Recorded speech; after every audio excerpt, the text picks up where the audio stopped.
Oh wow. Les gars, aujourd'hui je ne suis même pas là pour faire le débrief, je ne suis même pas là pour me moquer des Ivoiriens. On est là pour les funérailles les amis. On est là pour les funérailles des éléphants. C'est incroyable ce qu'on est en train de voir là. Le match n'est même pas encore fini. Je vois le match que je suis en train de voir 4-0, mais ça ne sert à rien d'attendre la fin du match pour faire la vidéo. Je n'ai même pas, je ne sais pas si j'ai envie de débriefer le match, j'ai seulement envie de parler. J'ai envie de relâcher la douleur que je ressens des Ivoiriens parce que j'imagine comment ça fait de recevoir une canne et sur ton troisième match de poule, le match qui est censé te garantir la qualification, tu te fais assommer, mais complètement assommer 4-0. Après certes, les matchs ne sont pas encore finis. On ne sait pas encore qui seront les 4 meilleurs troisièmes, mais ça fait mal. Niveau goal average, ça fait mal. Niveau ambiance dans le pays, ça fait très très mal les amis. Quel match qu'on vient de voir. Je ne sais pas comment vous décrire ça. Si les gars trouvent en bas, c'est parce que je suis en train de regarder. Bon, je n'espère pas qu'ils vont marquer, je m'en fous un peu. Mais je suis en train de voir ce qui se passe à la fin du match. Mais quel match les gars. Parce que dans la première minute du match ici, la Côte d'Ivoire qui est entrée en tant que favori, tu sentais qu'ils étaient à domicile. L'ambiance dans le stade, ce n'était toujours pas ça, mais tu sentais que les gars sont venus gagner leur match, sont venus jouer leur match, mais ils ont été tellement wasteful. Je ne sais même pas comment dire wasteful en français, mais c'est exactement ce qu'ils ont été, tellement de gâchis dans les 12 derniers mètres, les petits derniers parce qu'ils n'arrivaient pas à faire. Et moi, je regardais le match et je me disais, ok, ce n'est pas si grave que ça parce que vous arrivez quand même à gérer. Vous avez l'aide d'une équipe qui puisse gérer. Après, on ne va pas oublier le score 4-0 que la Guinée équatoriale a donné à la Guinée-Bissau.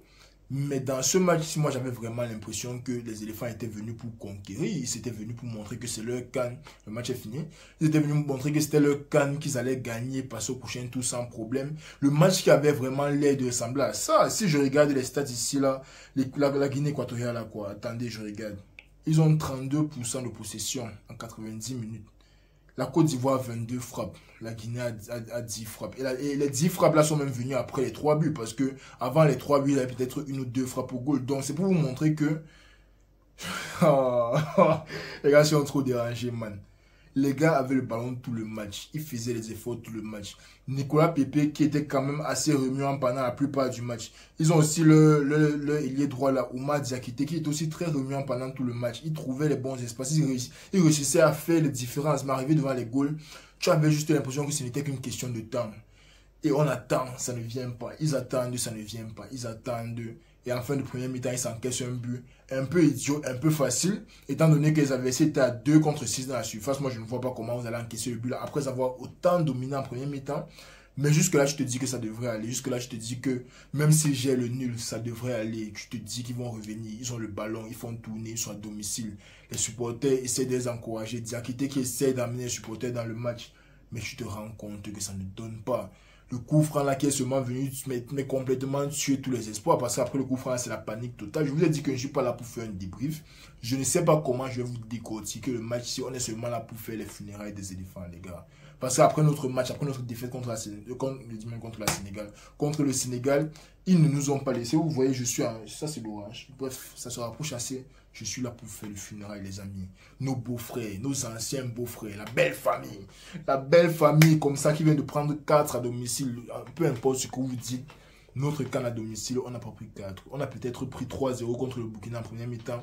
Mais on a fait un combat en 10 à 15 minutes. L'autre ici, là, c'est encore trop grave, les amis. Je ne sais pas, je n'ai pas... Donc j'ai envie de me moquer un peu. Mais de l'autre côté, je me dis quand même que comprends leur douleur, mon gars. Comprends leur douleur. 4-0 à domicile dans le match de qualification. Là, maintenant, ils n'ont plus rien entre leurs mains. Ils sont à 3 points. Le goal average est peut-être à moins 7 ou moins 8. Je ne sais pas combien le goal average c'est, mais c'est très mauvais. La Côte d'Ivoire qui se fait surprendre par une Guinée équatoriale qui, je dois le dire, est restée très concentrée.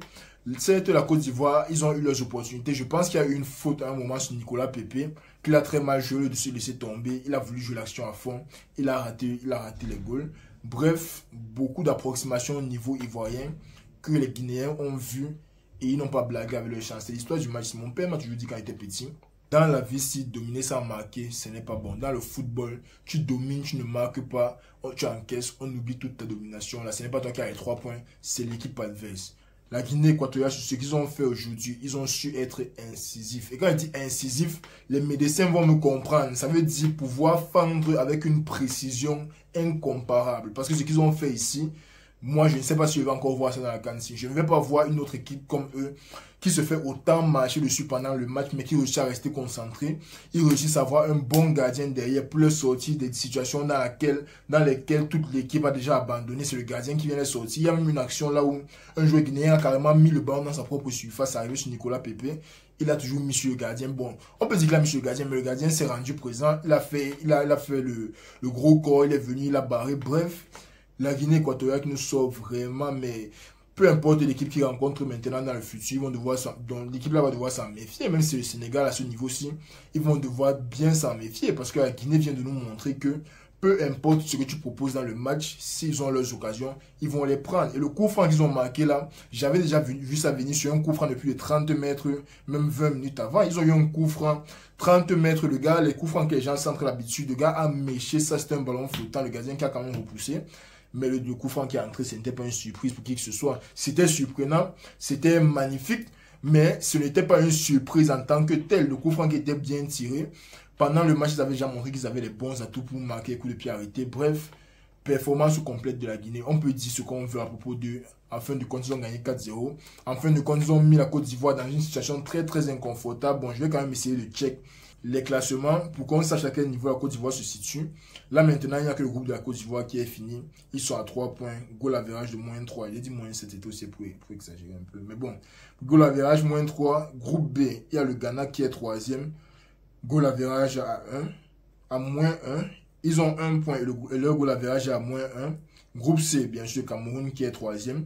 Ils sont à 1 point, goal average moins 2. Ça veut dire que demain, on est obligé de gagner. Si on ne gagne pas, c'est qu'on sort. Obligatoirement. Si on ne gagne pas le match de demain, c'est qu'on sort. Le Cameroun qui a 1 point avec un goal average de moins 2.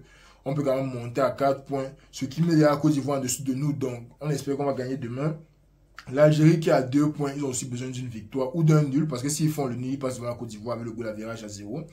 Il y a la Namibie qui est à 3 points, mais avec le goal average de moins 3. Ça veut dire que s'ils prennent un seul point dans leur prochain match, ils passent aussi devant la Côte d'Ivoire. C'est crazy parce qu'ils ne sont pas encore éliminés, mais tous les poussent vers l'élimination. Ils sont les premiers à jouer, c'est leur CAN. C'est bien quand tu es dans le groupe A et tout, tu reçois et tout. Mais quand tu ne dèmes, plus rien n'est entre tes mains. C'est comme ça la vie. Quand tu ne dèmes, plus rien n'est entre tes mains. Et puis le dernier groupe, le groupe F avec la Zambie qui a 2 points.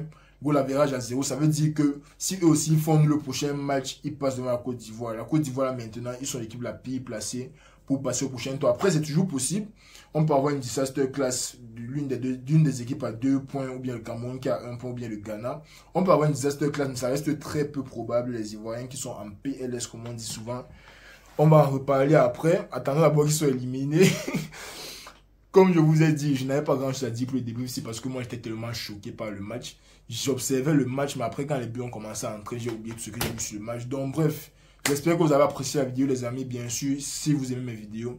N'oubliez pas de liker et de vous abonner.